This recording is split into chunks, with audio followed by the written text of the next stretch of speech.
வழக்கமாக வைக்கிற மாதிரி மீன் குழம்பு இல்லாமல் சிம்பிளாக அரைச்சி விட்ட மீன் குழம்பு செய்யலாமா?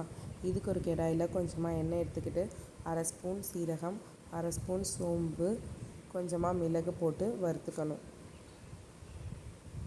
இதோட துருவின தேங்காய் சேர்த்து கலர் மாறுற அளவுக்கு வறுத்துக்கோங்க. தேங்காய் ஆறுனதுக்கப்புறமா ஒரு மிக்ஸி ஜாரில் சேர்த்து அதோட ஒரு தக்காளி பழம் போட்டு அரைச்சிக்கணும். தக்காளி பழம் போடாமல் அரைச்சா குறன்னு இருக்கும். ஸோ தக்காளி போட்டு அரைச்சா நல்லா பேஸ்ட்டாக அரைஞ்சி வரும். அரைச்சதை தனியாக எடுத்து வச்சுட்டு அதே கடாயில் கொஞ்சமாக எண்ணெய் சேர்த்து வெந்தயம் போட்டு தாளிச்சிக்கலாம். உங்கள்கிட்ட வெங்காய வடகம் இருந்தால் அதுவும் கொஞ்சம் சேர்த்துக்கோங்க. நான் போட மறந்துட்டேன். இதோட சின்ன வெங்காயத்தை ரெண்டாக நறுக்கியும் போடலாம். நான் நறுக்காமல் முழுசாக சேர்த்துருக்கேன். வெங்காயம் வதங்கினதும் குழம்புக்கு தேவையான மிளகாய்த்தூள், மஞ்சள்தூள், உப்பு சேர்த்து வதக்கிக்கணும். ஒரு நெல்லிக்காய், பெரிய நெல்லிக்காய் சைஸ் புளியை கரைச்சி எடுத்து வச்சுக்கோங்க. அதையும் சேர்த்துட்டு அதோடு நம்ம அரைச்சி வச்சுருக்க தேங்காய் தக்காளி பேஸ்ட்டை சேர்த்துக்கணும்.